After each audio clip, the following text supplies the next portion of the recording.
Di awal babak, Sri Pahang FC tampak sukar cari ruang. Namun ia berubah sebab jaringan pembukaan Andres Rodriguez seminit sebelum tamat separuh masa pertama. Dolah akui kegusaran pada Khamis amat dirasainya ekoran barisan yang dibawa kali ini agak timpang selepas mereka cemerlang dalam 4 perlawanan terdahulu. Ada yang demam, Hidalgo kita bawakan semalam, datang naik flight pukul 12.30 malam baru sampai, dekat pukul 1 malam baru sampai. Termasuk juga dengan Rodriguez, dia pun sebab ada masalah family dia, kita terpaksa terbangkan juga semalam. Dia tak bersama tim, dia baru sampai semalam malam. Jadi macam-macam. Kevin COVID tak datang, Syarul Nizam tak datang juga sebab denggi. So perjalanan kita tu kan daripada Melaka tu kira sengsara. Saya sebenarnya dalam perjalanan dah macam-macam lah. Anak saya dah, nanti saya dah masuk hospital apa semua. Dan tiba hari ni pula tunggu masa nak due tu. Lepas tu samping tu 2 cucu pula lagi masuk ward sebabkan HINI. Sebab tu 2 cucu hari ni masuk hospital SGMC.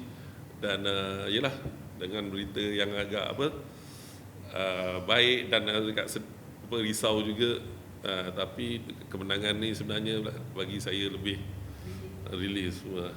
Dalam pada itu, pendali Penang FC Datuk Zainal Abidin Hassan kecewa kegagalan di laman sendiri. Walaupun ada usaha dari anak buahnya untuk neutralkan keadaan, namun ia ibarat sia-sia kerana keputusan akhir menyaksikan mereka terpaksa berputih mata. Zainal bagaimanapun melihat beberapa perubahan yang dilakukan ada kesan positif untuk kelangsungan prestasi anak buahnya selepas ini. Faiz Subri dengan Lukas kebelakangan ni mereka mempunyai gadingan sedikit fahaman yang lebih baik daripada Hilal dan juga Lukas. Jadi sebab itu Faiz Subri ditempatkan kesebelasan utama, tetapi kita tahu kederat Faiz Subri mungkin 30 minit, 40 minit, tapi beliau telah memberikan segala-galanya. Selepas itu Hilal mengambil ganti dan nampak malam ni Hilal kembali lebih berbisa sedikit daripada sebelum-sebelum ini. Sebenarnya Sri Pahang FC beraksi dalam tekanan yang cukup hebat, tetapi apa yang boleh diberikan pujian bagaimana mereka memanipulasikan tekanan itu kepada sesuatu yang ringan dan akhirnya 3 mata penting berjaya dibawa pulang oleh Sri Pahang FC, dan itulah yang boleh kita nyatakan sebagai kombinasi kejurulatihan yang ada dalam pasukan Sri Pahang ini menjadi punca ataupun hasil kepada kebangkitan pasukan Sri Pahang FC dalam saingan Liga Super 2022. Fina Nasrom dari Pulau Pinang, Nadia Arena. KL City turun berdepan Negeri Sembilan dengan misi iaitu bangkit daripada kekalahan 0-5 kepada JDT dalam aksi terakhir Liga Super. Namun mereka sebenarnya berdepan satu tugasan mencabar kerana lawan Negeri Sembilan turun dengan rekod yang cukup baik menerusi 4 kemenangan berturut-turut sebelum ini. Tetapi anak buah Boyan Hodak menampilkan aksi cukup bertenaga hingga berjaya mengejutkan lawan pada separuh masa pertama menerusi jaringan Paulo Josiu yang menyempurnakan hantaran daripada Zafri Yahya, dan separuh masa kedua skuad The City Boys mengekalkan corak permainan berdisiplin tinggi terutama di benteng pertahanan sekaligus memastikan kedudukan 1-0 tamat sepenuh masa dan memastikan 3 mata berharga milik mereka. Ketika ini dilihat sebagai motivasi terbaik untuk mereka mengharungi saingan final Zon ASEAN Piala AFC. I think more for some confidence, but I think match in Vietnam was much more important for confidence, and now I think that this one giving us more confidence before the final zonal final AFC with Makassar. So it will be one more tough match because Makassar is better than before because they start the league. Last time when they were here, they have 3 pre-season matches, but they were not at their best. But definitely will be tough match. But we are getting better, which is important. Semanya kekalahan ini merugikan buat skuad Jang kerana tidak berpeluang untuk meminta Sabah di kedudukan kedua. Ditanya mengenai situasi itu, apakah pemain berada dalam tekanan untuk merealisasikan hasrat itu? Ini reaksi daripada Darren. No, dari segi kalau kita dah cakap itu, permainan kita hampir sama seperti perlawanan-perlawanan yang sudah kita main dengan tim-tim Selangor, dengan PJ City apabila kita menang. So dari segi corak permainan tiada perbezaan. Hampir sama dengan perlawanan-perlawanan lepas. Tapi mungkin rezeki kita hari ini untuk menjaringkan gol. Itu saja. Berbaki beberapa perlawanan Liga Super musim ni, skuad Jang tidak boleh lagi kececeran mata kerana mereka kini berpeluang untuk berada di kedudukan kedua Liga Super jika kembali mendapatkan momentum kemenangan.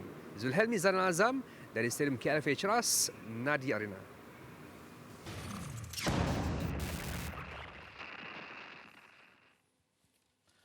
Okey, baik. So, rasanya walaupun kita dah bincangkan nadi bola malam tadi tentang perlawanan ini, tetapi ada baiknya juga kalau kita bincangkan dengan lebih panjang dan mendalam.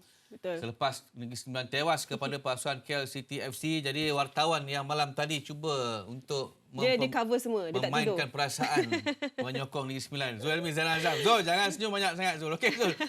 Okey, saya tahu, Zul. Saya tak nak jump into the conclusion awal sangat. Tapi ramai dah tanya, ada peluang ke Negeri Sembilan nak jadi naib juara Liga Super tahun ini, musim ini, Zul? Jujur, Zul? Okey, saya rasa macam ada misi balas dendam malam ni. Tapi kalau tanya saya lah, peluang itu ada tetapi sedikit mencabar kerana selepas ini pasukan Negeri Sembilan akan berdepan dengan pasukan seperti JDT. Mereka akan bertemu dengan JDT selepas bertemu Sarawak. Satu perlawanan yang kita jangkakan sukar untuk berpulang mata kan. Jadi antara pasukan yang akan ditentang pasukan Negeri Sembilan selain JDT ialah Kedah, Melaka dan Seri Pahang. Kalau kita tengok pasukan Melaka dan Seri Pahang, dua perlawanan terakhir bagi pasukan Negeri Sembilan selepas ini, perlawanan perlawanan yang 50-50. Belum tentu mereka pulang dengan 3 mata, belum tentu mereka pulang dengan 1 mata. Dan kalau jumpa Kedah itu, jadi mungkin ada peluang di situ dengan berdasarkan prestasi semasa, tetapi pasukan Kedah sudah pasti mahu bangkit. Jadi ketika ini untuk peluang meminta Sabah itu mencabarlah. Tetapi ya, dalam bola sepak bergantung kepada pasukan Sabah itu juga sendiri. Jika mereka kececeran mata, semangnya pasukan Negeri Sembilan selaku pendatang baru Liga Super musim ni, mereka berpeluang. Dan bagi saya untuk 3 teratas untuk pasukan skuad Negeri Sembilan pada musim ni memang satu pencapaian yang menakjubkan lah. Ya, finally, Zul puji Negeri Sembilan. Walaupun macam agak sukar juga sebenarnya kalau kita nak tunggu Sabah kececeran mata kan. Betul. Tapi ada harapan lah, Akbar. Lawan JDT pula lepas ni. Okey, tadi Zul ada sebut tentang pasukan Seri Pahang dan kita tahu semalam antara aksi yang dinantikan juga ada Seri Pahang menentang Pening, tetapi lebih menarik ia apabila Seri Pahang merekodkan kemenangan seolah macam di sebalik segala macam masalah yang diorang hadapi, Datuk Dolah tak ada cukup pemain yang sakit dan sebagainya. Tapi mereka tetap juga deliver untuk menang di Pulau Pinang. Mungkin Zul boleh bagikan sikit rumusan. Okey, kemenangan semalam sudah pasti melunaskan dendam mereka tewas dalam aksi Piala FA Suku Akhir di mana Seri Pahang disingkirkan Penang FC dengan keputusan 5-2. Ketika itu Penang meraih 3 gol pada masa tambahan dan semalam mereka menembus kehampaan itu menerusi kemenangan 3-2. Tetapi persoalan yang bermain di fikiran peminat ketika ini adalah Majlis Dolah Saleh itu sendiri. Kerana kalau kita lihat pasukan ini pasukan yang sama di bawah bimbingan Christophe Gemel sebelum ini yang diselubungi dengan prestasi yang merudum. Tetapi Dolah berjaya terbalikkan ataupun menukar pasukan ini daripada zero to hero. Pemain yang sama saja, cuma apa yang Dolah buat adalah dari segi perubahan pemain itu sendiri. Saya ambil contoh, kalau Muslim Ahmad sebelum ni tidak dapat banyak peluang beraksi bersama di bawah bimbingan Christophe Gemel, tetapi di bawah bimbingan Dolah, Muslim Ahmad bukan sahaja diletakkan dalam first 11 tetapi kerap juga diberi kepercayaan untuk menyarung lilitan kapten. pemain-pemain lain adalah pemain-pemain sama. Dan mungkin saya boleh tambah sedikit di sini adalah aura daripada Fandi Ahmad itu sendiri. Saya juga Okey. melihat kepada penambahbaikan Sri Pahang ataupun rentak yang agak luar biasa ketika ini menerusi 5 kemenangan ataupun 5 perlawanan tanpa kalah. Dan kalau kita ikutkan statistik juga, mereka hanya dibolosi 4 gol daripada 5 perlawanan. Sesuatu yang agak baik bagi pasukan Pahang, dan saya juga sempat mendapat info di mana kekuatan ini adalah bonding ataupun semangat kekeluargaan yang agak rapat sejak Dollah Alif mengambil pasukan. Mereka semua bersemangat antara satu sama lain, antara barisan kejuratihan dan juga pemain. Dan itu rumusan yang saya boleh cakap mengenai kekuatan utama ataupun majlis di sebalik kecermelangan skuad Pahang di bawah bimbingan Dollah Saleh ketika ini. Okey. Daripada zero kepada something. Betul. Kita Ya. terkejut dengan prestasi pasukan Pahang. Okey, Zul. Now kita nak ke utara. Daripada intipan pasukan risikan saya di Alor-Star mendapati prestasi Kedah yang merudum, dikatakan berlaku pergolakan dalam pasukan Kedah. Adanya pihak luar yang cuba mengatur pasukan, cuba masuk campur urusan pasukan sehingga menimbulkan rasa tidak selesa pemain, jurulatih dan sebagainya. Betul ini berlaku, Zul? Berdasarkan laporan ataupun komen-komen di media sosial itu yang berlaku ketika ini, Akbar, mereka tidak gemar ataupun tidak suka dengan situasi pihak pengurusan ketika ini. Kalau kita dapat lihat daripada ulasan peminat Setia Hijau Kuning, mereka seolah menyalahkan pihak pengurusan tentang kemerosotan prestasi pasukan. Saya tidak menolak andaian itu, yang mana mereka juga mendapat maklumat ataupun info dalaman tentang apa yang berlaku kepada pasukan Kedah ketika ini.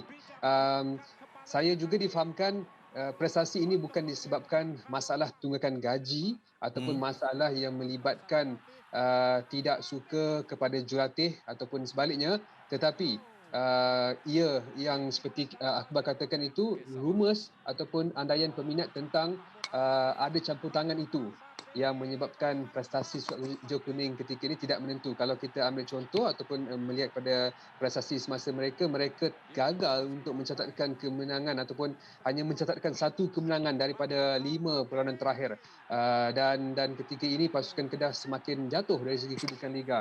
Jadi saya rasa mereka perlu memperbaiki semula, walaupun sebenarnya saya mendapat makluman bahawa coach Aidil Syahrin Sahak ini merupakan musim terakhir bersama skuad Hijau Kuning.